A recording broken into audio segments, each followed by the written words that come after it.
15 তাৰিখৰ পৰা 28 তাৰিখলৈকে আমাৰ গাঁও সভাসমূহ অনুষ্ঠিত হ'ব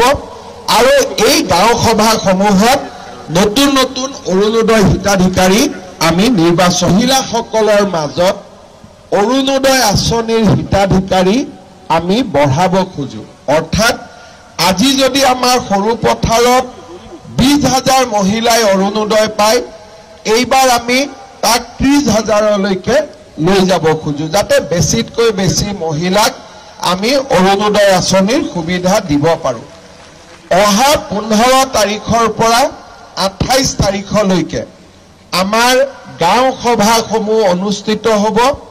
আৰু এই গাঁও সভাসমূহত নতুন নতুন অৰুণোদয় হিতাধিকাৰী আমি নিৰ্বাচন কৰিম এইবাৰ আমি হিতাধিকাৰী নিৰ্বাচন কৰোতে সমষ্টিটোত যিমানটা পোলিং বুথ আছে সেই পোলিং বুথ অনুসৰি হিতাধিকাৰীসমূহ আমি বিতৰণ কৰি দিছো মই আই মাতৃসকলক অনুৰোধ কৰিম যে আপোনালোকে যাতে সকলোৱে 15 তাৰিখৰ পৰা 28 তাৰিখলৈকে হ'বলগীয়া এই অৰুণোদয় হিতাধিকাৰী বাছনিৰ সভাত নিজৰ নাম আৰু উপস্থিত থাকে কাৰণ এইবাৰ যদি নাম বাদ পৰি যায় বিধানসভা নিৰ্বাচনলৈকে দ্বিতীয়বাৰ নাম সোমাবৰ কাৰণে মোৰো দিগদাৰি হ'ব যেহেতু আজি মই সৰু পথাৰত আহিছো 15 তাৰিখটো নিচে ওচৰত সেই কাৰণে এই বিষয়টো মই উল্লেখ কৰিলো আৰু আগতে যিসকলে অৰুণোদয় পাই আছে তেওঁলোকেও নিজৰ নাম নতুনকৈ অন্তৰ্ভুক্ত কৰিব লাগিব আগত যিসকলে পাই আছে তেওঁলোকেও যদি গাঁও সভাত এইবাৰ নিজৰ নামটো লিখাই নলয় তেতিয়াহলে তেওঁলোকে অৰুণোদয় নাপাব নতুনকৈ নিৰ্বাচিত হোৱা সকলেহে অৰুণোদয় পাব সেই কাৰণে আগতে যিসকলে অৰুণোদয় পাই আছে তেওঁলোকেও যাতে অৰুণোদয় হিতাধিকাৰী সভাৰ বা হিতাধিকাৰী বাছনি সভাত উপস্থিত থাকে আন চৰকাৰী আঁচনি বা আমাৰ কি কাম কৰি থাকিব খুজিছো এই বিষয়ে মই আগত আমি নিয়মানুবৰ্তিতা শিকো আজিকালি আপোনালোকে দেখিছে যে যেতিয়াই ল'ৰা ছোৱালীয়ে খেলা ধূলা নকৰে নাচ গানৰ লগত জড়িত নাথাকে লাহে লাহে ল'ৰা ছোৱালীয়ে এক বেলেগ ৰাস্তাৰ প্ৰতি আকৃষ্ট হয় আমাৰ সমাজত ড্ৰাগছৰ প্ৰৱণতা নিতৌ বাঢ়ি অহা আমি দেখা পাইছো আৰু বহুত সময়ত মাদক দ্ৰব্যৰ সেৱনেও আমাৰ যুৱক সমাজক লক্ষ্য ভ্ৰষ্ট কৰা আমি দেখা পাইছো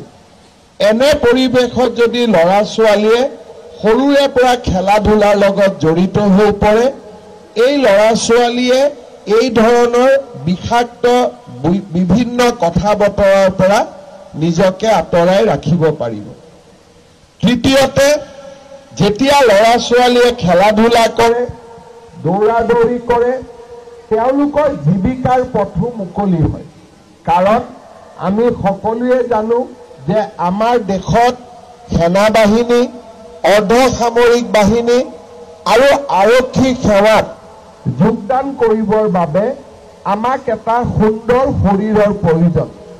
আৰু সেই সুন্দৰ শৰীৰ আমি খেলাৰ জৰিয়তে লাভ কৰিব পাৰো আজিকালি মই অসমত যতে যাওঁ ল'ৰা ছোৱালীয়ে মোক লগ কৰি কয় যে মামা আমাক এটা ষ্টেডিয়াম লাগে মই প্ৰথমতে খুদু ষ্টেডিয়ামটো কিয় লাগে খেলিবৰ কাৰণে লাগে ফুটবল খেলিবৰ কাৰণে লাগে ক্ৰিকেট খেলিবৰ কাৰণে লাগে তেওঁলোকে মোক কয় যে পুলিচৰ ইন্টাৰভিউ আহি আছে দৌৰিব প্ৰেক্টিছ কৰিবৰ কাৰণে আমাক এটা ষ্টেডিয়াম লাগে এতিয়া যদি সৰুৰে পৰা ল'ৰাজনে দৌৰে এক্সাৰসাইজ কৰে তেতিয়া স্বাভাৱিকভাৱে 18 বছৰ বয়সত পুলিচ আৰ্মি বা CRP BSFৰ প্ৰতি তেওঁলোক আকৃষ্ট হ'ব পাৰে আৰু যেতিয়া আমি খেলিবলৈ পঠিয়াম 100 জনৰ মাজত দুজন বা দুগৰাকী লভনীনা বৰগোহাঁই আৰু হিমা দাসৰো নিশ্চিতভাৱে সৃষ্টি হ'ব নয়নমণি শইকীয়াৰ সৃষ্টি হ'ব গতিকে খেলাৰ পৰিৱেশ যিমানে ভাল হয় সিমানে আমাৰ সমাজখন ভাল হয় আৰু সেই কাৰণে মই আই মাতৃসকলক অনুৰোধ কৰিম, পিতৃ মাতৃসকলক অনুৰোধ কৰিম, যাতে আমাৰ ল'ৰা ছোৱালীক স্কুলৰ পৰা আহি এনেই ঘৰত ৰাখি থোৱাতকৈ যদি আমি কোনোবা খেলাৰ সৈতে জড়িত কৰি দিওঁ, তাৰ পৰা জীৱনত বেয়া একো নহয়, সকলো ভালেই হ'ব আৰু তাৰ পৰা আমি নিৰোগী জীৱনৰ পৰা প্ৰতিযোগী মনোভাৱেৰে গঢ়া এটা যুৱক সমাজ আমি লাভ কৰিব পাৰিম। মই বিশ্বজিৎ ফুকন ডাঙৰীয়াক ধন্যবাদ জনাম যে সৰু পথাৰত ক্ৰীড়াৰ পৰিৱেশ এটা নিৰ্মাণৰ বাবে তেখেতে ঐকান্তিক প্ৰচেষ্টা চলাইছে আৰু আমিও সেই প্ৰচেষ্টাত সহায় কৰি গৈ থাকিম। সৰু পথাৰত মই ইতিমধ্যে কেইবাবাৰো আহিছোঁ। মোৰ মনত আছে যোৱাবাৰো এই সময়তে মই সৰু পথাৰলৈ আহিছিলোঁ আৰু পৰৱৰ্তী সময়ত লোকসভা নিৰ্বাচনৰ সময়তো সৰু পথাৰত অহাৰ মোৰ সৌভাগ্য হৈছিল। আজি যদিও এইখন আমাৰ খেলাৰ সভা, কৈছিলোঁ যে আমাৰ মহিলাসকলৰ মাজত অৰুণোদয় আঁচনিৰ হিতাধিকাৰী আমি বঢ়াব খোজোঁ। অৰ্থাৎ আজি যদি আমাৰ সৰু পথাৰত 20,000 মহিলাই অৰুণোদয় পায়, এইবাৰ আমি তাক 30,000লৈকে লৈ যাব খোজোঁ, যাতে বেছিতকৈ বেছি মহিলাক